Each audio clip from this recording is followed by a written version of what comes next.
Welcome to the Rugby League Outsiders Prediction video. This is the only prediction video on the internet that counts, in our opinion. My name's Craig. My name's Karl. 2 games from Wembley. Let's go. Challenge Cup weekend. Can't wait.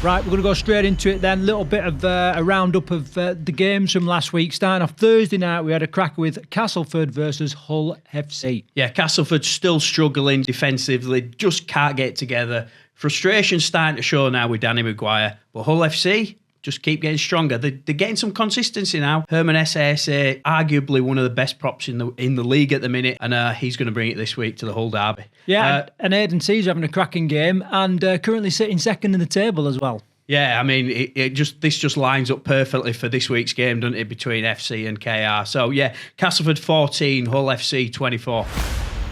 Moving on then, Friday night, first of the games was Warrington versus Leeds Rhinos. Warrington 16, Leeds 14. We struggled to call this one in the prediction show the week before. Leeds are starting to show some consistency now, and they are actually getting there. Warrington, on the other hand, just that little bit too strong. And we said the week before, often a marquee signing can make that little bit difference. 2 points in it, Sneed with a goal. There was your difference. Just down the road then, a game we were at, Leigh versus Wakefield Trinity. A little bit disappointing for Leigh fans, I think. I mean, the greatest shot of the build-up to the game had absolutely everything, didn't it? However, Leigh just didn't really perform on the field. On the other hand, Wakefield, they're just absolutely flying at the minute. The defensive line was absolutely solid. I mean, Mike McMeekin had an absolute cracker. Tom Johnston, 2 tries again. Ollie Russell got 2 tries. This sets up a really intriguing tie this week. Yeah, and we've got that visit to Leigh coming out on our channel soon, to make sure you subscribe to get that. And thank you to Leigh for hosting us. What a cracking day that was. It was Leigh 14, Wakefield 40. Next game then, Catalan versus Saints, an absolute humdinger in the south of France. Brilliant game. This was an absolutely brilliant game. It went backwards and forwards. This was all about the do we call Tompkins a marquee signing anymore? Probably not. It was about the marquee players. Tompkins got 2 tries. Tristan Saylor got 2 tries. They went kick for kick on the drop goals, and Saints managed to get that extra one. Johnny Lomax knocking it over for a 1-point win for Saints. So Catalan 13, St Helens 14. It finished. Yeah, and one of the main stories was Makinson taking on his former team as well, which was a good storyline as well. Moving on then, Wigan versus Salford. Wigan 54, Salford 0, an absolute blowout. Everybody knew it was coming. You got to feel sorry for Salford and what's going on with the club. We keep saying the same thing every week. Yeah, not much to say about that. An absolute blowout. Wardle with 3 tries, Field with 2. Speaking of blowouts, we got Huddersfield taking on Hull KR. Yeah, I mean, Giants are struggling with injuries, but the players on the field, they're not really performing either. Luke Robinson, he looks under pressure at the minute, and the fans are starting to get on top of him as well. And when you start losing the fans, you've not got much to go for, have you? On the other hand, Hull KR, they're absolutely red hot, aren't they? They are the team, the form team of the league at the minute, which just lines up a perfect mix for this weekend. Giants 4, Hull KR 50.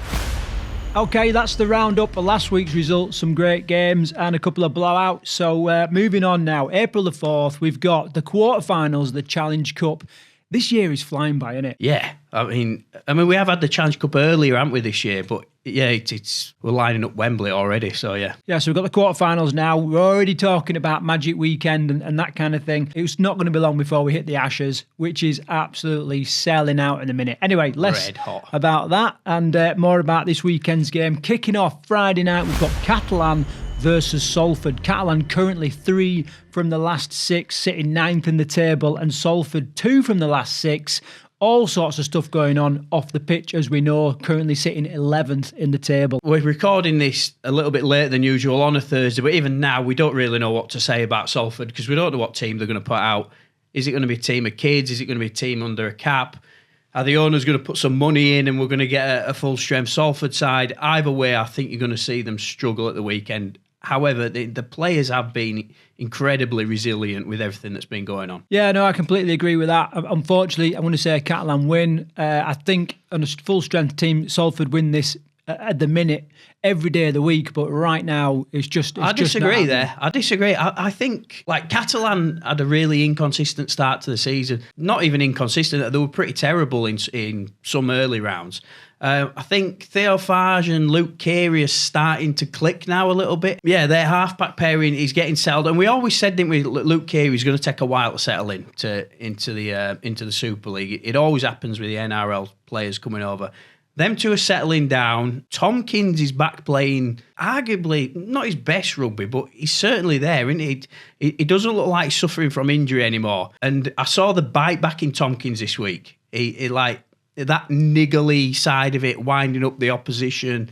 He loves to get at Saints anyway, didn't he? And I thought Tompkins was really good. 2 tries again this weekend. How many man of matches he had now? Too many. Did we call it last week? Is Tompkins going to get hat-trick amount of matches? We did call it. I think if Catalan had won, he probably would have got it. Pangai and Bousquet in the pack for Catalan are really... They're doing a decent job now. And you couldn't say that at the start of the season. Their pack looked a little bit soft. Elliot Whitehead's doing pretty consistent. So... yeah, I think Catalan will win this one. We have no idea what Salford team we're going to get out. But I like what Catalan are doing all of a sudden. They look like they're getting stronger. So, yeah, Catalan win for me. Yeah, Catalan win for me. Moving on then, also on the Friday night, we've got a rerun of last Friday's game, this time at Wakefield though. Wakefield Trinity versus Leigh. Wakefield currently 3 from 6, sitting 8th in the table. And Leigh... they've got 3 wins, 1 draw from the last 6 and currently sitting 6th in the table. Yeah, so Leigh set off on like a house on fire, didn't they, at the start of this season? The win against Wigan, and they picked up some other decent wins at the start of the season. They've started to flatline a little bit the last couple of weeks, and I think the biggest thing that we noticed in the game at the weekend was they really suffered under the high ball, didn't they? Yeah, to me, it looked like David Armstrong was, whether he was nervous, whether he was low on confidence, he just was not in that game. He runs with like this half-assed style. We know he's rapido, we know that, but he just his hands were down by his side, just pottering around, just almost wasn't in the game. And then every time he got into the game, he just made some terrible errors. And that led to him literally being in tears at the end of the game, which nobody wants to see. But, that's just an indication of where he's at right now. Yeah. And I don't know how long his position in that team is safe, whilst ever he's turning out performances like that. Gaz O'Brien and Lamb didn't really create much for him, did they? However, that was off the back of, I thought the pack got bullied a little bit. I thought Wakefield's pack was so strong. They never really built any sort of platform. I've got to give a bit of raps to Lino as well. I thought he had a really good game because I've been critical of him before. And he was responsible for putting those bombs into the air, wasn't he? And Leigh they really struggled to handle it. Yeah, and Tom Johnson, his yards now must be through the roof for them 2 long-range tries, literally just score from anywhere. So, anyway, we've got to make a decision. Bearing in mind that Leigh were beaten by Wakefield, they're not going to want to lose in the Cup, and Wakefield want to push on and make a statement this year. Interesting, though, Wakefield haven't won at home yet this season. They're the journeymen. They keep winning away. They have won 1 game, which was Gull Vikings in the Cup earlier on in the season. season. But yeah, wins have been eluding them at home. However, I think this week is the week they'll probably pick up a home win in the Challenge Cup. Okay, well, this game is on Super League Plus. Kicks off at 8 o'clock. We need a prediction, Karl. What are you saying? I'm going for a Wakefield win. I don't think the margin will be anywhere near what it was last weekend. I'm going to say Wakefield by 12. I'm going to go Leigh win. I know I said Leigh last time. I know we've got a Wakey fan that is begging us not to, because every time we've gone against Wakefield, Wakefield's gone on and won. So he's like, do not spoil it now, with our cup run. But yeah, I'm going to go against Wakey, a Leigh win, because I think it's 1-for-1. And so we're split on this one. Oh, I'm interested to hear what your thoughts are on that. Why you think Leigh are going to turn it around?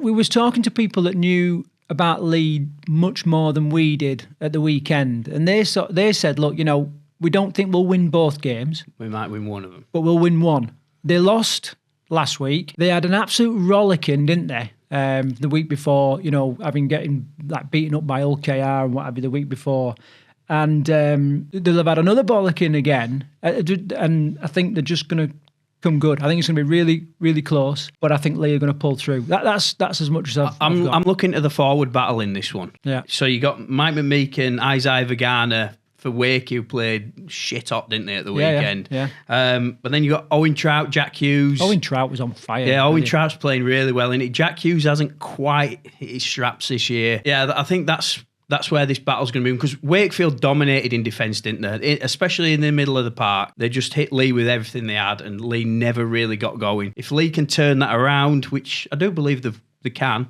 could see something different, but I'm still going for a Wakefield win. Right, completely split on that one. Let's move on to Saturday then, and a top of the table clash. The Hull Derby, Hull FC versus Hull KR. It's at the MKM Stadium. Hull FC currently 4 wins and a draw from 6. Who'd have thought that? And based on last year's performance, sitting second in the table. Hull KR 6 from 6, the only unbeaten team in the league this year right now, and currently first in the table.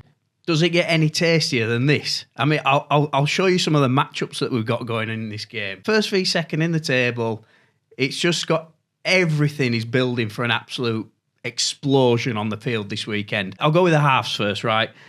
Caesar is playing some of his best rugby we've seen him play. Such an organiser. Then you got Cade Cusk as the other halfback. Potentially Will Price. I don't know if Will Price is playing this week. Perhaps too early, but... Yeah, and then against Mikey Lewis and Tyrone May. So the halfback match is just mouth-watering. How do you call that? I mean, it all depends. I think Tyrone May, you kind of get what you get for Tyrone May. The person, the lad that can have a stinker, if he has a stinker, is Mikey Lewis, I think. The trouble is, 9 times out of 10, he has a belter, and and he's a double try scoring machine, But Caesar, how am I going to call it?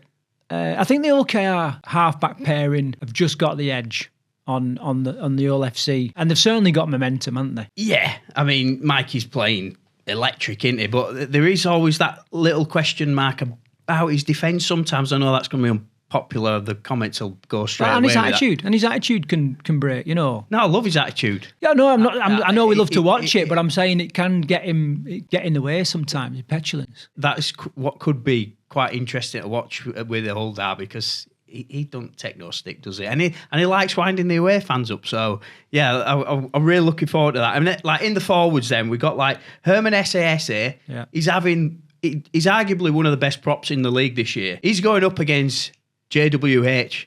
That, right, could just be an explosion, yeah. Who do you reckon will come out on top of that? I don't think Hargreaves is quite hit it yet this year. He hasn't shown his form that he's produced in the NRL. Yeah, no, I think SASA, I think there's I mean, you know what you're getting with Jared, and but what you're getting with SASA at the moment is much more than just a hard-hitting, hard-running forward. He's got a short passing game at the line. Yeah, he's got a good pop pass, hasn't he? Yeah, there's just so much. I wouldn't be surprised if he didn't do a little chip over and bloody run on and score this week. You know what I mean? So I think Herman Sasa is going to win that battle. Brad Fash versus Dean Hadley in the back row, and then this is a great one. John Asiata, who's now really starting to fire for Hull, against Elliot Minchella. So another like really close call. I think it's going to be exciting, mate. It's going to be really exciting. I'm interested to know what you're going for on this one. Well, I'm a little bit undecided as we sit here, because what you haven't mentioned is the kids that Hull FC have got on the wings. Harvey Barron, Lewis Martin, and they're just ripping it up on the wing. So, and then across the park, it's just a mouth-watering spectacle. I can only describe it. Also, it's going to be on BBC One. I just hope the coverage doesn't let the game down, and also on iPlayer as well. So anyway, I'm going to go Hull KR win. I think they're just a little bit too strong, but I cannot wait for this game. Do you know what? Go on, do it. I'm going to go for Hull FC. I knew you'd do it. I knew you'd do it. You just think there's going to be an upset. Just because it's the Hull derby. So you can, I know that Hull KR are the best team in the league at the minute on form. But I think when it comes to the derby, you can throw all that out the window. And I just kind of like what FC's pack's doing at the minute. And it's FC as well. Yeah, and those two factors, I know I'm going to be unpopular for making this decision, but I think there could be an upset. Could be. Right, so you've heard it here first. By the way, I just want to do that. We're all very critical of RFL at times and the Super League. Now, we've got to give them credit because most people were calling for Hull FC to be relegated last year. Right? Yeah. Most people were. Or not calling for them to be relegated, but to keep London up because London had done so well. They made, decisions were made. London went down, Hull stayed up, and thank God, because they're now sitting second in the table. It's a decision that they 100% got right, so hats off to the RFL for that, and I hope people kind of agree. No doubt there'll be people out there that'll disagree, especially the KR fans, but anyway, I just wanted to say that. Right, moving on to the Sunday then, we've got Warrington versus St Helens, another exciting match. Warrington sitting 5th in the table, currently 4 from the last 6, and Saints sitting 4th in the table, also 4 from 6. And obviously, Warrington beat Saints 2 weeks ago. It's a very, very close win. Yeah. But, they did beat them a couple of weeks ago. This is on BBC Two and iPlayer. If there's one thing you can guarantee every year, it's that Warrington and Saints are going to be playing each other in the Challenge Cup, isn't it? It comes up every single year. Another one that's just, we could really get these bloody predictions wrong this week because this one is equally as difficult to call. Tristan Saylor is playing brilliant. But on the other hand, Mark Sneed's come into that Warrington side and he's really balanced that side. So and he's come in since the Saints match, hasn't he? Yes, he has, hasn't he? Yeah, he has. Yeah, this will only be his 3rd game. So we're finding there's a lot to go on there. Tristan Saylor and Johnny Lomax against Sneed versus Williams, right, in the half-back pairing. Mouth-watering, absolutely mouth-watering. I'm leaning a little bit more towards Saints if they're on fire. But we don't quite always get a consistent side with Saints. I liked what Saints did at the weekend against Catalan. They've kind of found that way to start grinding out wins.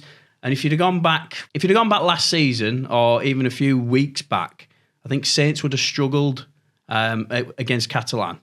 But they've kind of found the metal a little bit and they're finding ways to grind out wins, I think. So you spoke about the halfbacks, but you've sort of been having a look at the Warrington pack, and you've got some thoughts on that, Karl. Warrington are doing well, but when I look at the sort of, Warrington's pack in the star-studded pack, is it? I don't know. But it's a hard working grafting pack. But then on the other side, you got Alex Walmsley and Matty Lees. They're doing pretty well. So it's. I think this possibly could come down to the kicking game. And I think when it comes down to the kicking game, I think I lean towards Warrington. I'm leaning towards Saints. So we're split again on this one, I think. Are you going Warrington for the win, or are you just going to sit on the fence like? I'm a little bit on the... Yeah, I'll go Warrington. I'm going to go Warrington win. Narrow win. Right. I'm going to go Saints win so that we're, so that we're different. I think you're right. I think this is going to be one in the forwards. You compare the likes of Alex Walmsley, Matty Lees, Morgan Knowles, just out and out great performers, do the real hard stuff. Not saying that the Warrington pack don't, but I'm a little bit like you. They have been a little bit down recently, and I think this is going to be a platform set by the forwards, a game of... I mean, I think what we can say with a lot of these games this weekend, a lot of these teams are pretty evenly matched, and it's really difficult to call. And that, I know Rugby League's got its problems at the minute off the field, and there's all sorts going on, but actually the product on the field is still incredibly good. I mean, you just can't call some of these games this year. I mean, our predictions, geez, we've been way out on some of them. I don't know. Here we go again. Yeah, I know what I mean. Right, yeah, I'm going Saints. You're going Warrington. So just to recap then, so we're pretty much both agreed that Catalan's going to take the win on Friday. We're split on the Leigh, one each on Leigh. Split on the Hull derby and split on the Wire versus Saints. So one of us is going to win. One of us is going to get it right. Listen, anyway, whatever your predictions are, stick them down in the comments below. It's Challenge Cup quarterfinal weekend, and I really want to know what your predictions are. And anything else I need to say? Obviously, no news show this week just because we've been backed up with a lot of other bits of work and what have you, but normal service will resume next week, so make sure you subscribe to catch up on that. Any final thing to say, Karl? No, mate. Till the next video, take care.